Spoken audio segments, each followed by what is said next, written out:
Hello everyone, আমার আরেকটি নতুন ব্লগে আপনাদের সকলকে স্বাগত। বড়া ভাজছি।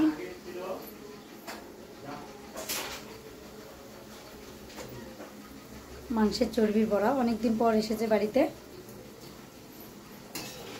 আজকে সকালের খাবার চর্বির বড়া দিয়ে ভাত। কালকের তরকারি আছে, রান্না না করলেও চলতো। কালকে ছাদ ঢালাইয়ের জন্য ঠিকমতো কেউ খেতে পারেনি, তার জন্য তরকারি বেঁচে গেছে। তবুও মাংস নিয়ে এসেছে, মাংসটা রান্না করব। আজকে রান্না না রানলেও চলতো। রাত্রিবেলা নেমন্তন্ন আছে, এক বন্ধুর ছেলের বার্থডে, সেখানে যাব।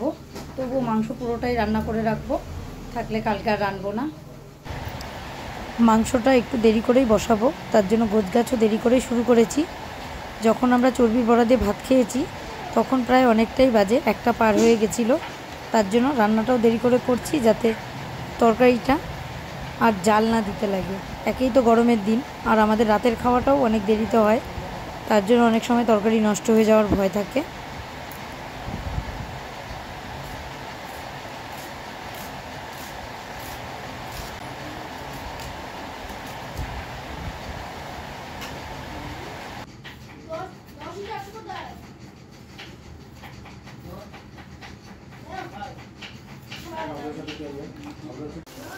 মাংসের গোছগাছ করা হয়ে গেছে, সব কিছু কাটাবাটা করে নিয়ে মাংসটাও বসিয়ে দিলাম।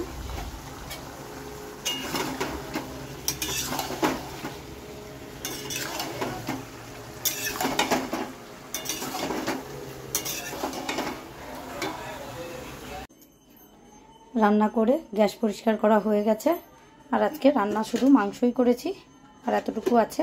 রাত্রিবেলা নেমন্তন্ন আছে আমাদের, অব্রর পড়া আছে, অব্র পড়তে যাবে।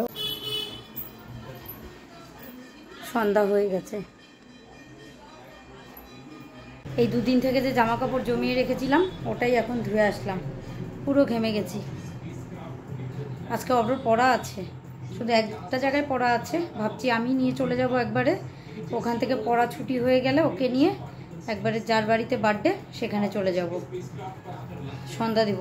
একবারে রেডি হব যখন, তখনই আজকে সন্ধ্যা দেব।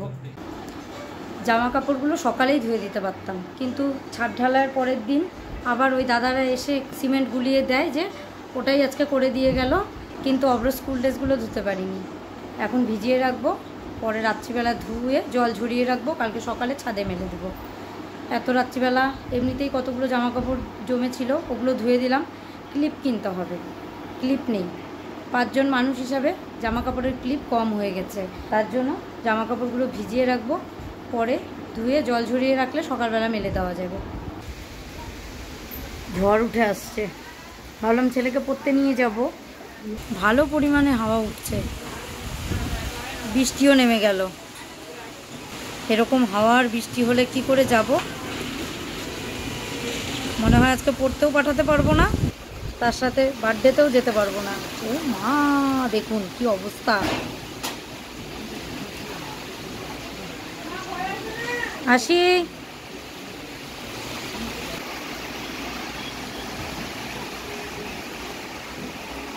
ভাইয়ের বার্থডেতে যাওয়ার জন্য রেডি হয়ে গেছি, কিন্তু বৃষ্টি পড়ছে দেখে আর যাওয়া হচ্ছে না। ওইটা বলছি, এটা না। সবাই রেডি হওয়া, আমরা বই দেখছি। মা, বাবা, বৃষ্টিতে আটকে গেলাম। ভেবেছিলাম যে রেডি হয়ে চলে যেতে পারবো, কিন্তু এমন বৃষ্টি শুরু হলো যে আর যেতে পারবো কিনা সন্দেহ। বাবা, এতক্ষণে বৃষ্টি কমলো হালকা, ছাতা নিয়ে বেরিয়ে যাব। এর থেকে দেরি হলে আর গিয়ে লাভ নেই। চলে এসেছি বার্থডে বাড়িতে, আর বার্থডে বয় এখন ওর বন্ধুদের সাথে খেলাতে ব্যস্ত, এর জন্য আর ওকে ডিস্টার্ব করলাম না। অব্র ওর বন্ধু বান্ধবীদের সাথে এসে খেতে বসে গেছে।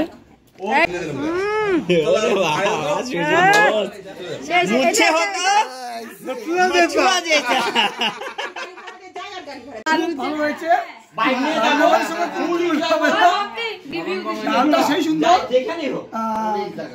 খুব সুন্দর হয়েছে, খুব সুন্দর হয়েছে। তুমি কখন এসেছো এখানে?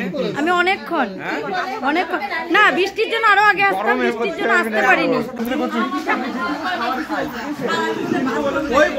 কি হলো?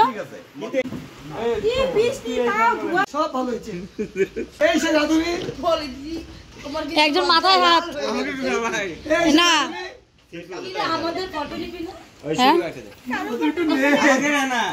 একটু ঝাড়গুলো খুলে ওয়াশিং পাউডারতে পরিষ্কার করে আবার নতুন করে আজকের মতো ব্লগটা এখানেই শেষ করছি। খুব শিগগিরই দেখা হবে নতুন অন্য আরেকটি ব্লগ। মিঠি চল চল চল।